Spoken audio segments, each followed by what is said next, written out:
Good morning. আমি শম্পা আমার little nest page থেকে নিয়ে চলে এসেছি আরও একটা নতুন ব্লগ। আজকে সকাল থেকেই ভীষণ গরম পড়েছে। গুড্ডু সকাল সকাল ছাদে গেছিল, আর এই যে ছাদ থেকে নিয়ে এসেছে জবা গাছ থেকে একটা জবা ফুল নিয়ে। আমি যদিও বা বলি জবা ফুলগুলো গাছ থেকে ছিঁড়ে ভগবানকেই দিতে, কালী ঠাকুরকেই দিতে, তবু শুনবে না, বাচ্চা মানুষ নিয়ে চলে আসে। তাই নিয়েই যখন চলে এসেছে সেটা তো আর ঠাকুরকে দেওয়া যাবে না, তাই ঘরেই রেখে দিলাম। সকালে বাচ্চাদের ব্রেকফাস্ট আজকে তাড়াতাড়ি ওদের হয়ে গেছে। আজকে সানডে লাস্ট ডে ওদের, সামার ভ্যাকেশন শেষ, কালকে থেকে স্কুল শুরু ওদের। তাই এই আজকে সকালে একটু পরোটা বানিয়েছিলাম। সকালে ব্রেকফাস্ট সেরে চলে এসেছিলাম দুপুরের লাঞ্চে প্রিপারেশন করতে। আজকে জানেন তো, খুব পছন্দের একটা মাছ এনেছিল আমাদের, সেটা হচ্ছে লোটে মাছ। লোটে মাছ খেতে আমি, আমার বাচ্চারা, তাদের বাবা সবাই খুব ভালোবাসি লোটে মাছ খেতে।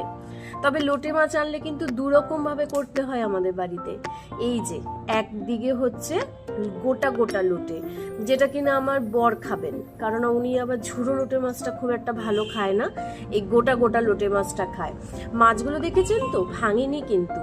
আর এই যে অন্যদিকে করছিলাম লোটে মাছের ঝুড়ো, যেটা কিনা আমি, আমার ছেলে মেয়ে সবাই ভালো খায়।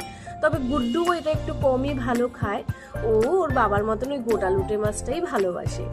আর এই যে কাজের ফাঁকে দেখলাম যে চলে এসেছিল, আমি একটা অর্ডার দিয়েছিলাম অনলাইনে মশলা রাখার জন্য, তা সেটা চলে এসেছিল। কিন্তু আমার ছেলে গুড্ডু তো তর্স হয় না, ও তো সব কিছুতেই তারা। এই যে আমি দেখার আগেই ছিঁড়ে টিড়ে মানে একাকার অবস্থা বক্সটা। যতটা ভেবেছিলাম তার থেকে ভালোই এসছে। মশলাদানিটা কি ভালো হয়েছে না? ভিতরে কিন্তু ছোট্ট একটা চামচও দিয়েছে দেখলাম মশলা টশলা নেওয়ার জন্য।